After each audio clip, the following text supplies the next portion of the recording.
I'll just wait for the dudes outside revving their engines to come to the realization that that makes 0 women want to sleep with them. Hi guys, welcome back to the channel for another video. She's wearing another off-the-shoulder top. What a shocker. I have a problem. So guys, I put out that I was doing a Q&A this week, and overwhelmingly on Instagram and Tumblr recently, I've had a ton of questions about how to deal with Christmas with an eating disorder or going through recovery. I actually had quite a few questions about this with Thanksgiving, but just did not have the time to make a video specific to Thanksgiving. So I thought that I would get in with about a month to go before Christmas to talk about a little bit of a survival guide for dealing with going through this period with an eating disorder or through recovery. Christmas has this very idyllic reputation. It's all lovely and sweet and family oriented. That's how they make it seem in the Lifetime movies. But for a lot of us, it can be a really stressful time. For a lot of people, family dynamics can be incredibly triggering, and also just that pressure of having such a food heavy and alcohol heavy and quite sedate time can be very, very triggering in eating disorder circumstances. So I know for me personally that yes, this was a time that I definitely struggled, because it was not so much about the day, it was more so about the anticipation. It was more so about the anxiety of how I was going to cope on the day and whether or not it was going to set off a binge, which then might set off a period of restriction. And I'd have all of these rules in my head of how I was going to be able to, you know, manage if I ate too much and what was eating too much and how to get rid of it and blah, blah, blah, blah, blah. So I get it, been there, I've gotcha. Everybody's going to be different. Everybody's ability and methods of coping are going to be different. But I think specifically for this period, there's a few things that can be really helpful. I've even got Post-its today and a tampon wrapper.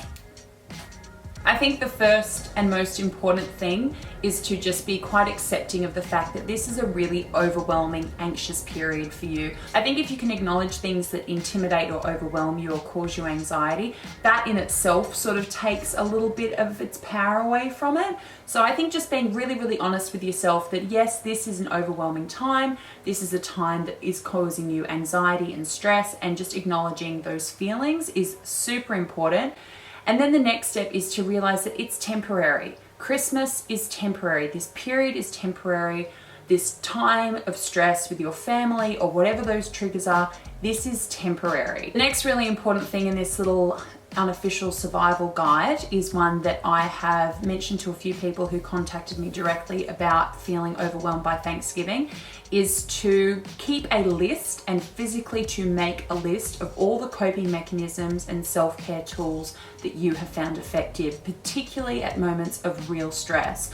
I think that journaling and keeping track of your moods and keeping track of what is helping you in therapy or things that you're just picking up throughout recovery that are building on your self-care and are allowing you just a little bit of relief from your eating disorder, those things are so important to chart, because this is when it becomes really, really crucial as a resource for you that you're sort of building up for yourself, so that you can, when you maybe spiral or you sort of hit a little snag over this Christmas period, you can then go and physically look at this list and try each and every single coping mechanism or skill until one is soothing and one works. I think for a lot of us, myself included, having a routine is really, really important. I've found that through recovery, I have become much more organized and much more focused on making plans and knowing where I'm going to be and what I'm doing and when I need to leave my house and when I'm going to eat and what I'm going to eat and blah, blah, blah. Those plans and routines really help me to feel like I have a sense of control in a way that I used to exhibit control through my eating disorder. So healthy control measures, healthy planning, I think that's really, really good in order to just give yourself a sense of wellness generally, but is super, super important during this period where you're not going to have the same routine and the same ability to plan that you have in terms of your recovery on a normal day-to-day basis. So as much as you possibly can, plan ahead, stick to a routine, but also be aware, again, acknowledge that this is not necessarily going to go according to plan. Acknowledge that that could very well happen, and yeah, just forge ahead as best as you can. And in terms of recovery, if you do slip up, that's an isolated incident. It's like I say to you guys all the time, if you stuff up, if you have a bad day or a bad week or whatever it is with recovery, that is not just going to tarnish all the work that you've done or all the work that you will do. It is an isolated incident. Acknowledge the incident, have a little examination of what caused it, why you went into that behavior again, reflect on it, and then move on, forgive yourself, and recommit to recovery. This is not one incident then just like mars and undoes all the good stuff you've done and then it's all over and you've got to start again. That's not the case. It is one incident. It is one little period that is not going to undo everything that you've worked so hard for. You've just got to acknowledge it and use it as a learning tool. Use it as an opportunity to see what your triggers are, what led you to that point, how you got yourself out of it, and then move on, recommit, and use that as a resource the next time you find yourself going down the same thought patterns, and work out how to do it differently. The last one is not necessarily like a hard and fast one. It's because it probably doesn't apply to everyone. But if you do have somebody who you can open up to, if you do have a family member who will be present for most of, you know, your festive time over the next month, then please do open up to them. Please do be honest with them. Please do sort of ask them to have your back and just be keeping an eye out for you during tricky moments and just to check in with you and make sure that you're okay. And if you need a bit of time out with someone, that they're your go-to person who you can go and chill with or go for a bit of a walk with or get out of the house or whatever it might be. Please do find that person if there is somebody who you can rely on in that way. If there's not somebody in your immediate family, maybe you have a mate or somebody who you could text or call, or maybe if you have friends in like an online community like I did in the Tumblr recovery community who I would reach out to or get in touch with when I was having tricky moments in my offline life, or I couldn't reach out to somebody in my personal life because not a lot of people were aware of my recovery.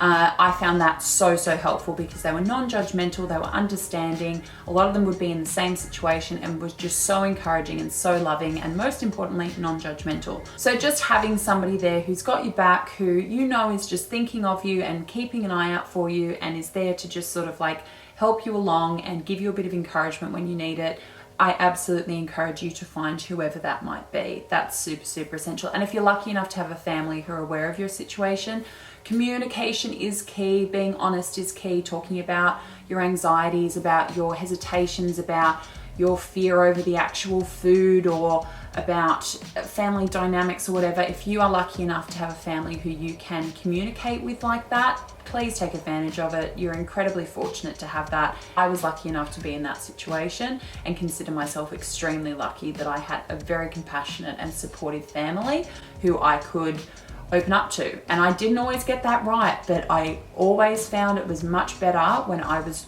brutally honest and told them exactly what I was feeling and going through than when I kept it bottled up. And I just want to reiterate, your self-care and your recovery is the most important thing. You don't owe anyone anything. You don't owe any distant relatives explanations or any kind of excuses or whatever. If they don't understand eating disorders or recovery, it's not up to you to educate them, and you've just got to manage that lack of understanding and ignorance as best you can, and know that there are people out there in the world like me, like everyone in this community. There are tons of people who on the exact same day will be understanding exactly what you're going through, feeling exactly what you're going through, and have nothing but compassion and understanding and no judgment for what you are going through.